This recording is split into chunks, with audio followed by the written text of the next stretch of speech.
Hi, welcome back to Joe Blogs. In today's episode, I want to talk to you about what's happening in the economy in Egypt.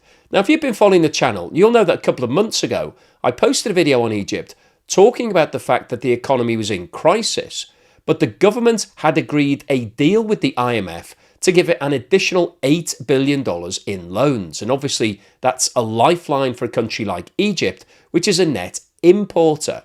But as with any IMF deal, it comes with terms and conditions.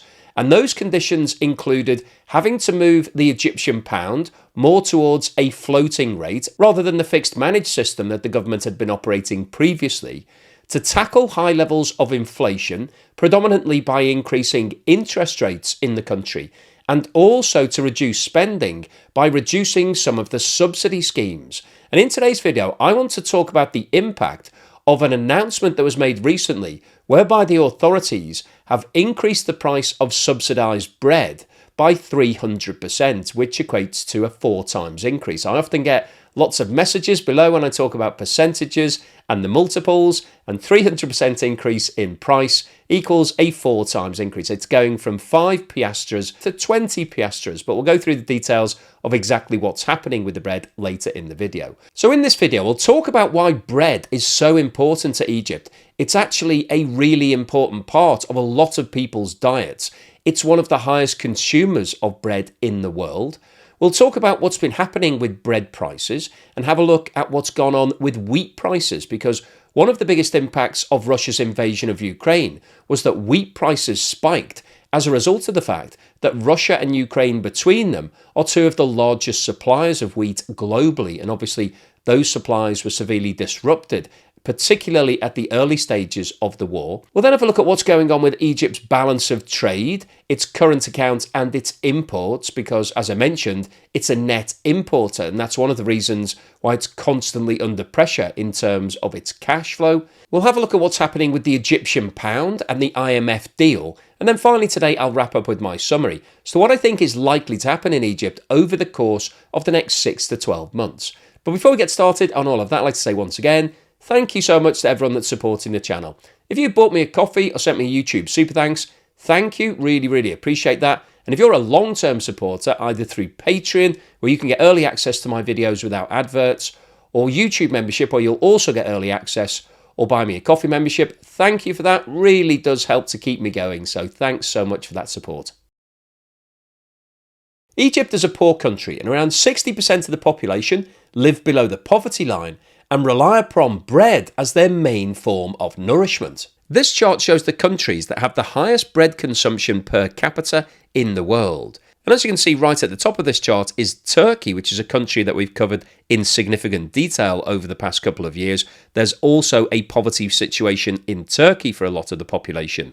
And on average, consumers in Turkey eat 200 kilograms of bread every single year. Morocco is a close second, where the population consumes almost 194 kilos of bread every year, and Egypt comes in at number 3 in the global rankings, consuming almost 190 kilos of bread per person. The world's 4th biggest consumer of bread per capita is Lebanon, followed by Ukraine, Iran, Serbia, Bulgaria, Cyprus, and Argentina. The bakery sector in Egypt is split into 2 distinct categories: bakeries that are owned directly by the government and private bakeries. And the government-owned bakeries operate a subsidized loaf system. So in order to make sure that the poorest members of society are getting enough nourishment, they're offered 5 loaves of bread every single day at a discounted price, a subsidized price of 5 piastres. And a piastre is basically the small denomination of the Egyptian pound. So there are 100 piastres in an Egyptian pound. Now, in terms of how much does 5 piastres equate to in US dollar terms, it is very small, because the exchange rate between the US dollar and the Egyptian pound is 1 US dollar to 47 Egyptian pounds. So the price of 5 piastres in US dollar terms equates to $0.001. So basically, you'd have 10 of these loaves of bread for 1 US cent. However, obviously everything is relative. And this is relative to the population of Egypt. They're not being paid in dollars, they're being paid in Egyptian pounds. And for the poorest members of society, they're still struggling to be able to find 5 piastres to pay for that loaf of bread. And the Egyptian authorities operate a variety of subsidised schemes to try to help the poorest members of society. And if you qualify for food subsidies, alongside being able to buy 5 loaves of bread at 5 piastres each per person, you're also provided with 50 Egyptian pounds per month to buy other foodstuffs. And fuel is also the other area that's massively discounted in Egypt. So these subsidies are helping the poorest people, but the problem from the government's point of view is that the cost of them is continually rising. And one of the big issues from Egypt's point of view with regards to bread is that they're having to import wheat. And as I mentioned at the beginning of this video, wheat was one of the commodities that was hit the hardest following Russia's invasion of Ukraine. And the Egyptian government is producing around 100 billion loaves of bread per year, which equates to around 250 million every single day. So the import cost of the wheat is really putting a strain on the Egyptian budget. And as part of their deal with the IMF, the authorities had to agree to increase the price of the subsidized loaves. It's a staple foodstuff in Egyptian homes, which means it hurts when bread gets more expensive. And that's just what happened in a very dramatic way for many households. On June 1st, the Egyptian government quadrupled the price of subsidised bread provided to the poor. Now the loaves are still available to some 70 million people, priced at less than $1. Even so, shopper Mohammed Abdulaziz says the big increase is hurting. Of course, the price hike impacts me. The prices were already affecting me financially. We are barely making it with the current situation. We just rely on God. I try to find a side job to add to my salary. This is the only way to survive. Otherwise, you can't make a living. Of course, the salary itself will not be enough. And even with the raise, it won't cover the increasing prices. The price increase was the first for decades. Egypt's government says it had to act amid soaring prices for imported wheat. Previous administrations had feared making the hike, concerned it could spark unrest. Instead, they tried moves like limiting eligibility for subsidised loaves. Now, poor families face a quadrupling in spending on the staple. Now, the increase comes on top of rising utility bills, leaving Egypt's poor families with even less money to pay for the next meal. And to highlight the issue of why subsidising bread is an issue from the authorities' point of view, this chart shows the movement in the price of wheat over the last 5 years. And what this shows is that between July 2020 and July 2022, the price of wheat actually doubled. And that represented a major problem from Egypt's point of view because it's importing around 5.5 million tonnes per year. And whilst the price of wheat has come down over the last 2 years, it's still sitting at a higher level than it was in July 2020. And if we expand this chart out to show the position over the last 10 years, you can see that it's at a much higher level than the long-term average, which means that Egypt is now paying significantly more for its daily imports of wheat. As I mentioned at the start of today's video, Egypt is a net importer, and this chart shows the breakdown of the categories of items that Egypt is importing. And as you can see, the largest single category is fuel. Egypt is importing oil, and obviously over the last couple of years, the price of oil has gone up significantly. The second largest category is machinery, and the third, representing almost 8% of the total spend from Egypt's point of view, is cereals, and the majority of that relates to wheat that's used to produce the bread that's needed for all of the poor people. This chart shows Egypt's balance of trade, which is basically the difference between the value of all of your exports, so how much money you're being paid, and the cost of all of your imports, so how much money you're paying out. And the scale on the right-hand side of this chart is shown in billions of US dollars and goes from 0 at the top to minus 4 billion at the bottom. And the thing that immediately jumps out on this chart is that Egypt has had a negative balance of trade in every single one of the last 12 months. And that negative balance of trade is significant. On average, it's been running at between $2 and $3 billion. And as we've just discussed, the reasons for this are that Egypt is a net importer and it's importing expensive items such as fuel and wheat. And if we expand the chart out to show the situation for the last 5 years, you can see that the balance of trade has been in negative territory in every single month in the last 5 years. And obviously that means that Egypt is constantly paying out more than it's receiving in. And that's one of the reasons why the economy is in a dire situation. And this chart shows Egypt's current account over the last 5 years. And the current account is similar to your checking account. And not surprisingly, Egypt has had a negative balance on its current account for the vast majority of the last 5 years. And the times when it's had a positive balance are when it's had an injection of cash, such as the IMF loans. This chart shows the movement in the exchange rate between the US dollar and the Egyptian pound over the last 5 years. And as you can see, the shape of this chart is quite unusual compared to many other exchange rate charts that we've looked at. Usually you see a lot of movement in the exchange rate up and down during a year, depending on what's happening with the strength of an economy, or you might see a gradual and continued reduction in the value of a currency like we've seen for things like the Turkish lira.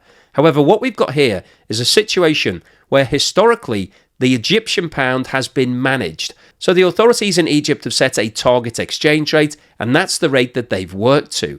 But one of the problems with that is that it becomes unrealistic. The actual rate that you're quoting isn't anything like what the currency would trade for on the black market. And this is a situation we've talked about in countries such as Argentina and Turkey, where locals start to lose faith in the local currency and everybody wants to start using US dollars.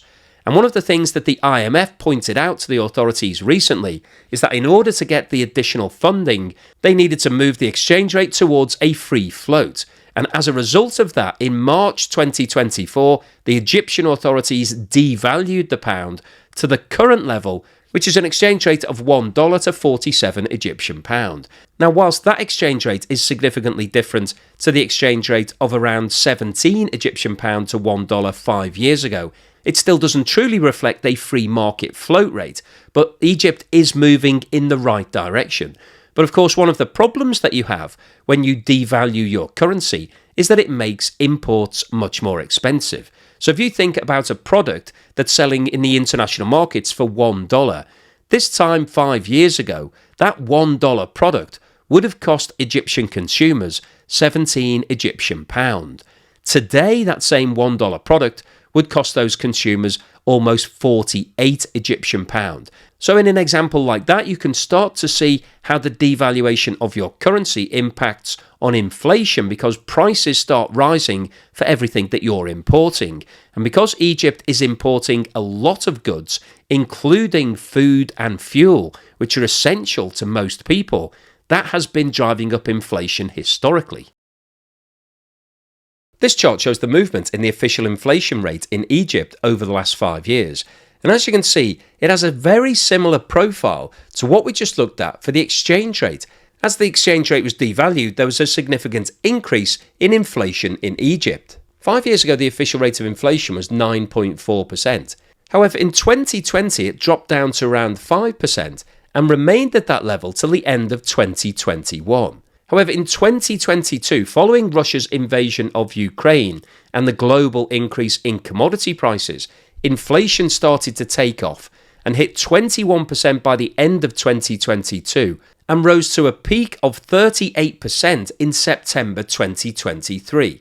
Now, as a result of a reduction in global commodity prices seen at the back end of 2023, inflation did start coming back down and got below 30% in January 24. In February 2024, inflation started to rise again and increased to almost 36%. And in order to try to bring inflation back under control, the Egyptian central bank increased interest rates to 21.25%, and in March 24, rates were increased further to 27.25%. And as a result of those increase in interest rates, inflation has now started coming back down. And the most recent figures for May 24 show that the current level of inflation is 28.1%. And if we quickly have a look at what's been happening with food inflation, because it's an important metric for poor countries, because it tells us whether or not the poor people are being put under even more pressure. You can see that the shape of this chart is identical to what we just looked at for inflation. There was a rapid increase in food inflation in 2022 and particularly in 2023, and it hit a high of 74% in September 23. However, over the last 6 months or so, food inflation has been coming down and the current level is 31%, so higher than general inflation but not significantly higher, but still represents a major problem because most people in Egypt are not seeing a year-on-year increase of 31% in their income, and therefore they can buy less food. And the issue that we're talking about in today's video of the subsidized bread increasing from 5 piastres to 20 piastres is going to put even more pressure on those members of society that have the least.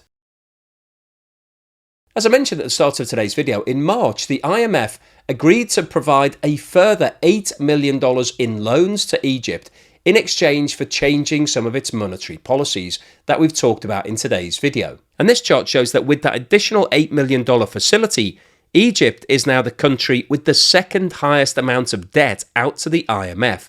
The largest outstanding IMF loans are to Argentina, which owes around $32 billion. The third largest is to Ukraine, which owes $9 billion, followed by Pakistan at $7 billion, Ecuador at $6 billion, Colombia, Angola and Kenya all owe $3 billion, and Ghana and the Ivory Coast owe $2 billion. And whilst the IMF does get a lot of bad press, and I see a lot of comments in the section below whenever I talk about the IMF saying that these guys are out just ripping people off and stealing all of the assets, I don't think they're that bad, because without them, Egypt would be genuinely up the creek without a paddle.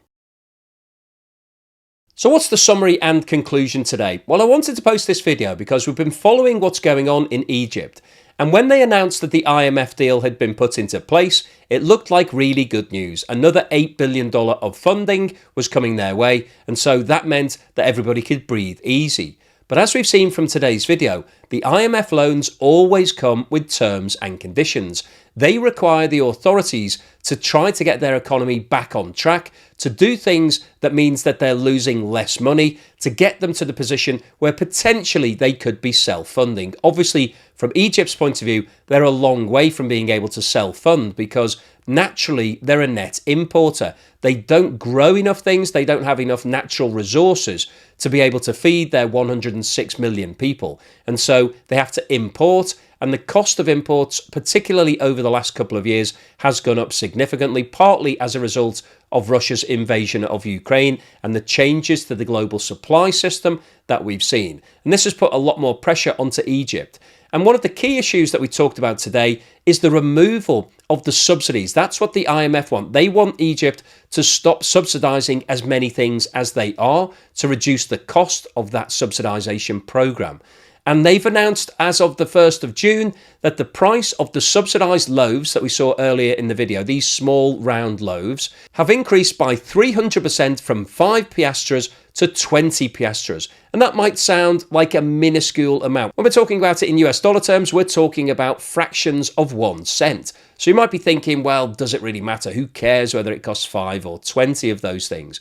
But if you're a poor family in Egypt and you've got 3 or 4 children that you have to feed, and you're getting 5 of those loaves every single day for every single one of them, it soon starts to add up. And if you only have a few Egyptian pounds per week to feed everybody, that change could be life-changing from your family's point of view. And that's one of the concerns, I think, in Egypt right now, is that this increase, which has been a long time coming, the last time that these prices were changed were around 50 years ago. So it's been a long-standing subsidy system in Egypt. The fact that they've now changed that is potentially going to impact on millions of people on a daily basis. And it will be interesting to see whether the authorities actually uphold this change, whether it becomes permanent, or if they have to backtrack and do something to try to supplement all of the people who maybe can't even afford to pay for those 5 loaves per person every single day. But from Egypt's point of view, the problems are still mounting because they're importing huge amounts of oil, other fuel substances and food. And those costs are going up, And as the Egyptian authorities have to move more towards a floating exchange rate, the net cost of all of those imports is rising. The value of the Egyptian pound is worth less in the international markets. And that's placing even more pressure on the government. So it's likely that the authorities will have to draw down all of that $8 billion from the IMF. And the big question is, what happens when that cash runs out? Where does Egypt go after that? And the likely answer is that it's going to need more support. Egypt is a long way away from being able to be self-sufficient. It's going to need more assistance. It's likely that the IMF will have to provide it with further loans. We saw from the table earlier that it's the second largest borrower after Argentina. It's got a long way to go to catch Argentina up, but I think over the next couple of years, it's likely that we'll see the facility increasing more towards $20 billion. But in the long term, how does Egypt solve its problems? How can it get to the position where it doesn't need to keep taking funding from people like the IMF? And I guess the answer to that is that it needs some help from some of its neighbours. It will need significant investment to try to build infrastructure. But that's actually been one of Egypt's problems over the last 10 years or so. The authorities have been very ambitious in terms of investing into infrastructure, but unfortunately they keep running out of cash. They're not able to actually complete a lot of these projects to get to the point where they're actually generating lots of profit to be able to pay for other things. So Egypt at the moment is on the wrong side of the tipping point. It needs more investment, it needs more development in order to try to grow its own capabilities and get to that position where it could be self-funding. So hopefully you found today's video useful, informative and thought-provoking. If you've liked what I've said, then please give me a thumbs up. Thank you for watching this video all the way through to the end, and here's something to put a smile on your face.